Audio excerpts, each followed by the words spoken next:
I'm someone who keeps talking about being in the present, and it's not something that I keep saying, it's something that I truly believe in.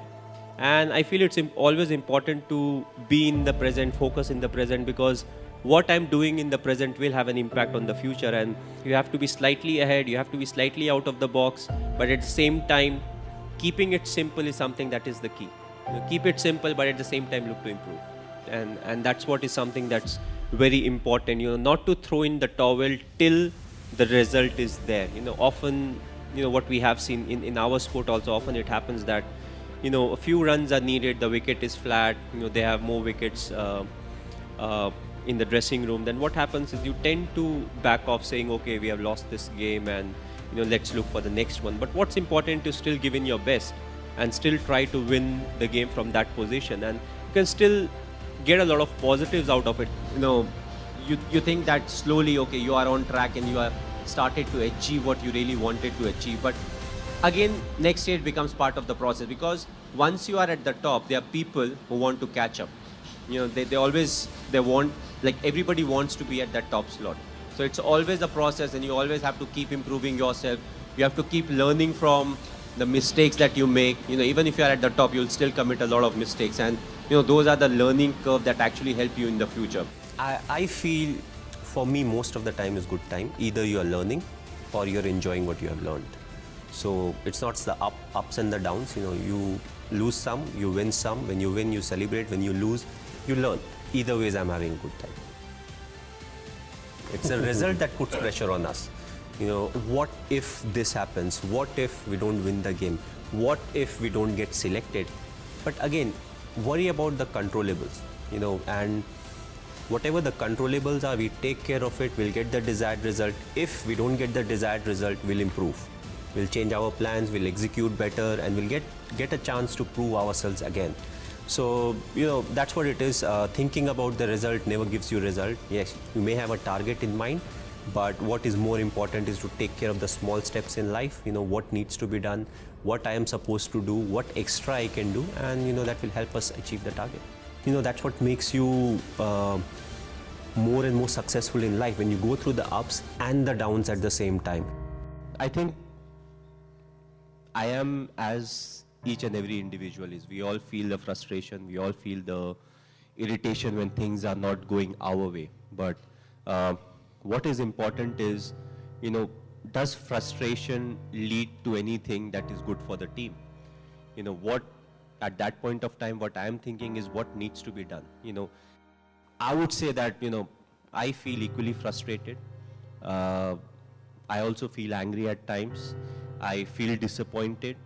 But what is important is none of these are constructive. What needs to be done right now is more important than any of these emotions. So when I get into the thinking of what needs to be, Nabi mujhe kya karna hai, what is the next thing that I can plan, who is the individual I can use. And once I get into it, I'm controlling my emotions in a much better way. So I would say I'm like everyone else. It's just that I control my emotions slightly better than some of the other individuals. It will be wrong to say that, these are something that doesn't come to my mind. Yes, I also face each and everything, but I always felt that my emotions should be under my control. And if I'm able to do that, then my thinking will be more constructive, and also it will help me think more about the process than the result, because the result can put undue pressure on the individual or as a team in the full. So I feel all these small things which fall into places which may or may not be in your control also contribute a lot. But the most important ingredient, yes, hard work is there, dedication is there, passion is there, but I felt being honest is one of the most important things. To start off being honest to yourself. Unless you are honest to yourself, you can't be honest to others. And what it also does is, it helps you in accepting what the shortcomings are. You may not be a great player, may not be a great human being, but if you're willing to accept the shortcomings, you can always look to improve. You can go to people, you can ask for help, and there'll be people to guide you out. Whether it's your seniors, whether it's your parents, close friends, whoever those may be. And I always felt all these things really helped me keep moving ahead in life. throughout being honest towards the goal. What is the goal? The goal is not to, for me it was never to score so many runs for India. For me it was always, how we'll be able to win a game. Whether you are the captain or you're not the captain. What you want is, how much you have contributed for the team to win.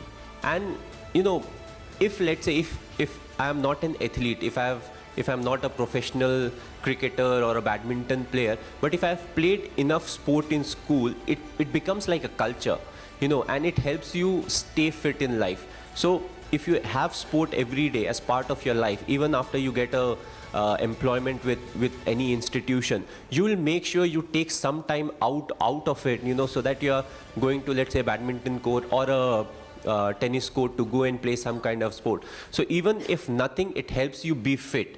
But as I said, if you're playing, let's say, till 4th, everybody plays sport. Let's say from class 6 onwards to 12th also, if you're participating in sport, that's the chunk of time where you learn a lot about life. And as I said, when you are in sport, you're competing against someone. You will win some, you will lose some. It will teach you about the mistakes that you have committed. It will teach you how to get out of it, how you can't get demoralized out of it. And also in life, that's what it's all about. You can't get bogged down by the losses that you have had. You always have to look up. You have to take things in your stride, and you have to accept the mistakes that you have made. A lot of times we don't accept the shortcomings that we have. No, ye theek hai, wo theek hai. But you need strength to accept that, okay, there's some shortcoming in me or my game, because that's how you improve yourself. Well, personally, if you ask me, I feel, you have to be honest in life. You have to be honest to yourself. You have to be practical. You have to take risk in life, but at the same time, you have to be calculated. You can't just say, okay, I took a risky option at some point of time. You have to be ready for the kind of talent that's really needed to achieve what you want to achieve. But at the same time, you have to take risk in life. So for me, being honest in life is very important. Hard work that you have to put, irrespective of what your profession is. The hard work, the honesty, respecting the elders, which I feel is the key. If you don't respect the elders, be it your parents or be it anyone, it becomes very difficult to be successful in life. Being humble, when you enter, let's say, any big building, right from the first man you meet to maybe the managing director, you have to be the same to each and everyone. So that's what life is all about. Go through the difficult periods, fight it out. But if you can do it with a smile, that you'll become part of maybe the 5% persons, who can actually do it. Because at times we crib about life, about the tough period, but it's a tough period that actually make you a better human being.